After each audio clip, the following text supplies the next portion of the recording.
Hello students, let's start our fifth chapter of Panorama book prose section Acceptance Speech Ang San Suu की। तो acceptance speech जो है वह एंग San Suu की एक प्राइज डिस्ट्रीब्यूशन था ओस्लो में, जिसमें कि ये नहीं उपस्थित थी। इनका बेटा अलेक्जेंडर हैरिस जो था वह इस स्पीच को दे रहा है। आइए हम लोग पहले लेखक के बारे में जानें, उसके बाद चैप्टर को देखते हैं। Aung San Suu Kyi born on 19 June 1945 in Rangoon। Aung San Suu Kyi का जन्म जो है 19 जून 1945 को रैगून में हुआ था। बर्मा में एक जगह है जिसे हम रैगून कहते हैं। Is a pro democracy activities and leader of the national league for democracy in Burma. तो ये जो थी वह प्रो डेमोक्रेसी थी, एक्टिविटीज और लीडर भी थी national league for democracy in Burma. National league जो था उसका लोकतंत्र का, उसमें यह एक लीडर थी जो नेतृत्व कर रही थी कहाँ, बर्मा में। She won the Rafto prize and the Sakharov prize for freedom of thought in 1990 and the Nobel peace prize in 1991। तो इन्हें बहुत सारे पुरस्कार भी मिले थे। किस लिए? फ्रीडम की जो सोच रखती थी ये, उसके वजह से 1990 में इनको ये तो मिला ही पहले रेफ्टो और सखारोव प्राइज, और 1990 में इन्हें फ्रीडम ऑफ थॉट के लिए द नोबेल पीस प्राइज मिला 1991 में। The acceptance speech given her was delivered on behalf of Aung San Suu Kyi by her son Alexander Harris on the occasion of the award of the Nobel Peace Prize in Oslo, December 10, 1991। तो acceptance speech जो है, यानी कि ये speech जो दिया गया वो एंग सान सू क्यू के बिहाफ में, यानी कि उनके बदले में उनका लड़का अलेक्जेंडर हैरिस जो है उस ओकेजन पे यह स्पीच देता है जब उन्हें नोबेल पीस प्राइज मिलना था। कहाँ मिलना था? ओस्लो में 10 दिसंबर 1991 में। तो ये था एंग सान सू क्यू के बारे में। अब हम लोग आगे पढ़ते हैं। Your मैजेस्ट्री, your excellency, ladies and gentleman. तो हम लोग जब कभी भी भाषण देते हैं तो बोलते हैं ना, तो ये मैजेस्ट्रीज, एक्सेलेंसीज और लेडीज एंड जेंटलमैन, तो ये अलेक्जेंडर हैरिस बोल रहे हैं। I stand before you here today to accept on behalf of my mother Aung San Suu Kyi his greatest of prize, the Nobel prize for peace. तो आज मैं यहाँ अपनी माँ के बदले में खड़ा हूँ, उनका ये बहुत ही बड़ा जो पुरस्कार है the Nobel prize for peace, उसके लिए। Because circumstances do not permit my mother to be here in person, I will do my best to convey the sentiments। तो circumstances कुछ ऐसी थी कि उनकी माँ जो थी वो वहाँ पर प्रेजेंट नहीं हो सकती थी, और मैं अपना बेस्ट देना चाहूँगा इसके लिए। उनकी माँ जो थी ना वो उस वक्त जेल में थी। I believe she would express, तो मुझे उम्मीद है, मुझे विश्वास है कि वह क्या एक्सप्रेस करती, यानी क्या व्यक्त करती। Firstly I know that she would begin by saying that she accepts the Nobel prize for peace not in her own name but in the name of the all the people of Burma. मुझे विश्वास है कि पहले वो यह कहती कि यह जो प्राइज है वह सिंगल मेरा नहीं है, मेरे अपने लिए नहीं है, ये सारे बर्मा के लोगों के लिए है। She would say that this prize belongs not to her, but to all those men, women, and children who, even as I speak, continue to sacrifice their well-being, their freedom, and their lives in pursuit of a democratic Burma। तो उसके बाद वो कहती यह prize उन सभी लोगों के लिए है, पुरुष, महिला और बच्चे, जो सब उन बर्मा के डेमोक्रेटिक के लिए अपने लाइफ को, अपने फ्रीडम को क्या किए हैं, सेक्रीफाइस दिए हैं, जो त्याग दिए हैं ये बर्मा को डेमोक्रेटिक बनाने में। There is the prize and there will be the eventual victory in Burma's long struggle for peace, freedom and democracy. ये जो प्राइज दिया जा रहा है वो बर्मा के विक्टोरी के लिए, जो स्ट्रगल किए पीस के लिए, फ्रीडम के लिए, डेमोक्रेसी के लिए, उन सभी के नाम ये जो प्राइज है वो जाता है। Speaking as her son, however, I would add that I personally believe that by her own dedication and personal sacrifice, she has come to be a worthy symbol through whom the plight of all the people of Burma may be recognized. तो उनका बेटा कह रहा है कि उनका बेटा होने के नाते मुझे यह जो है पर्सनली मैं कहना चाहूँगा कि मुझे यह विश्वास है कि उनका अपना जो डेडिकेशन था, पर्सनल जो उन्होंने सेक्रीफाइस दिया, कौन, उनकी माँ के बारे में बातें हो रही हैं, जो कि वो एक सिंबल बनी, यानी कि एक सिंबल बनी किसके लिए, पूरे बर्मा के लोगों की जो पहचान होती वह उनकी माँ का जो ये डेडिकेशन और सेक्रीफाइस था, जिस वजह से पूरा बर्मा जो है पहचाना जाएगा। And no one must underestimate that the plight of those in the countryside and towns।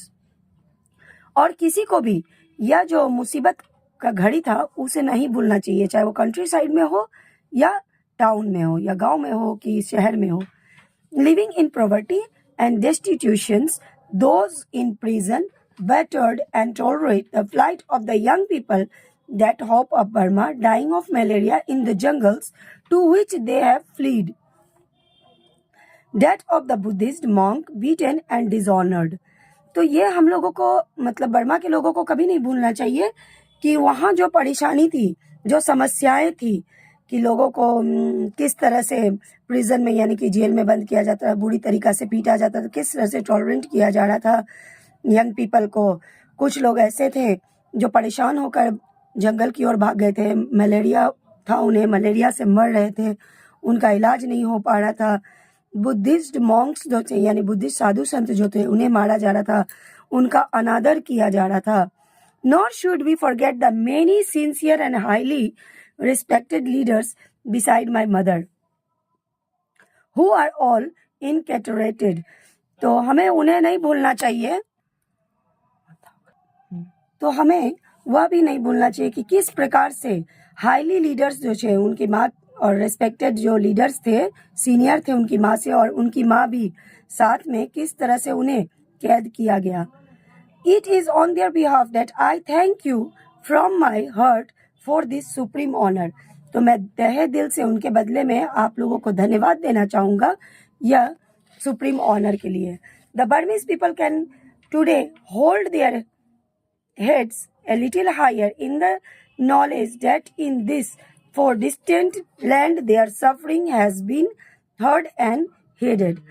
तो बर्मीज पीपल जो हैं उनका सिर अब गर्व से ऊपर हो सकता है, क्योंकि यहाँ जो दुर्घटनाएं घटी उन्हें सुना भी गया और उन्हें देखा भी गया।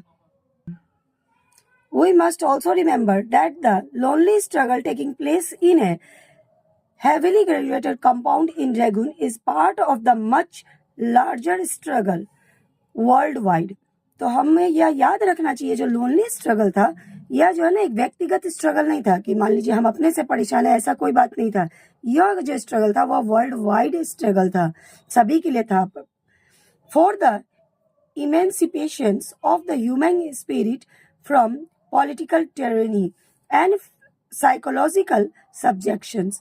तो यह जो था संपूर्ण मानव जाति के लिए ही यह जो है सो स्ट्रगल चल रहा था, और जो पॉलिटिकल टेरनी थी उसके द्वारा इन लोगों को तंग किया जा रहा था। The prize I feel sure is also intended to honour all those engaged in this struggle wherever they may be. It is not without reason that today's event is Oslo fall on the international human rights day celebrated throughout the world. तो यह जो prize आज यहाँ distribute किया जा रहा है, यानी कि दिया जा रहा है ओस्लो में, यह एक मतलब बहुत बड़ा रीज़न क्या है कि यहाँ का जो इवेंट है ओस्लो वाला, वो खास करके इस दिन पड़ा जिस दिन की इंटरनेशनल ह्यूमन राइट डे है, celebrated throughout the world. तो हम लोग जो है so international human rights day आज भी मनाते हैं, तो वो जो प्राइज डिस्ट्रीब्यूशन डे था वह इसी दिन पड़ा। Mr. Chairman, the whole international community has applauded the choice of your committee. Just a few days ago, the United Nations passed a unanimous and historic resolution welcoming Secretary General Xavier Perez de Soler's statement on the significance of this award and endorsing his repeated appeals for my mother's early release from the detention.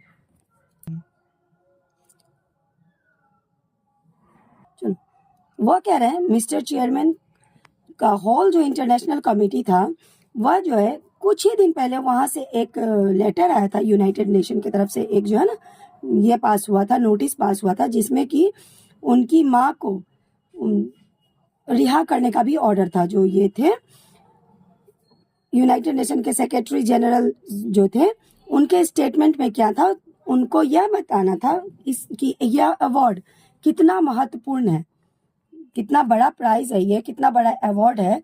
पहला statement तो ये था। दूसरा था कि उनकी माँ को जल्द से जल्द जो है सो रिहा कर दिया जाए। तो let it never be said by future generation that indifferences, cynicism और selfishness made up fail to live up the ideals of humanism which the Nobel peace prize इनकैप्सुलेट्स।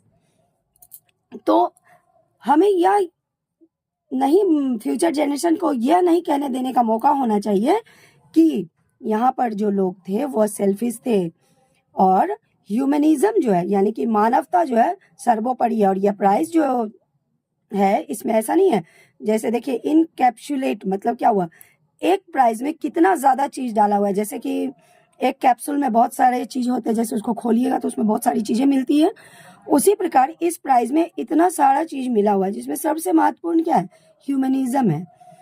Late the striving of us all prove Martin Luther King Junior to have been correct when he said that humanity can no longer be tragically bound to the starless midnight of reason and war. तो हमें Martin Luther की कही हुई बातों को चलिए prove करते हैं कि वह जो बोले थे When he said that, ये लाइन उनकी कही हुई है, humanity can no longer be tragically bound to the starless midnight of racism and war। तो मार्टिन लूथर क्या कहते हैं कि अगर ह्यूमैनिटी नहीं होगा, अगर नहीं है ह्यूमैनिटी तो स्टारलेस मिडनाइट जो है, जिस प्रकार से स्टारलेस यानी कि स्काई में यानी आकाश में जब तारा नहीं रहेगा तो किस प्रकार से लगता है, पूरा अंधेरा रात हो जाता है, तो ह्यूमैनिटी के बिना उसी प्रकार से रहेगा। Let the efforts of us all prove that he was not a mere dreamer when he spoke of the beauty of genuine brotherhood and peace being. तो लेट द एफर्ट यानी कि हम लोगों का ऑफ ऑल अस ऑल, तो हम लोगों का पूरा एफर्ट लगना चाहिए इस प्रूव करने में कि वह एक ड्रीम नहीं था, यानी कि कोई सपना नहीं था, या एक खूबसूरती, ये जो बातें थी वह सच्चाई थी। और जब बातें कही गई वह ब्रदरहुड की तो वह बहुत ही ब्यूटी बात थी। और and peace being more precious than diamonds और सिल्वर और गोल्ड। तो ब्रदरहुड जो है, जेन्युइन बात है कि ब्रदरहुड जो है, भाईचारा का जो बात होती है वह सब चीज से क्या है, महंगा है, जबकि सबसे महंगा डायमंड है, सिल्वर है और गोल्ड है, लेकिन इन सबों से ऊपर क्या है, भाईचारा है। तो आप लोग भी अपने क्लास में, कोचिंग में, स्कूल में जहाँ भी जाते हैं तो इस चीज़ का ध्यान रखिए, मदद कीजिए और सभी के साथ अच्छा व्यवहार रखिए। Let a new age dawn, thank you. चलिए, एक न्यू डाउन का अर्थ होता है कि सुबह का जो लालिमा बड़ा सूर्य होता है, उषा काल बोलते हैं उसको, वही। तो let a new age dawn, तो एक नए एज को आने दीजिए, थैंक यू। यह कौन कह रहे हैं, वह अलेक्जेंडर एरिस। तो कैसा लगा बच्चों आपको ये वीडियो और ये कहानी? तो अच्छी लगे वीडियो तो प्लीज़ लाइक कीजिए, शेयर कीजिए और मेरे चैनल को सब्सक्राइब कीजिए और थोड़ा हम लोगों का सपोर्ट दीजिए ताकि मैं बेहतर आप लोगों के लिए कर पाऊँ। तो thank you, have a nice day.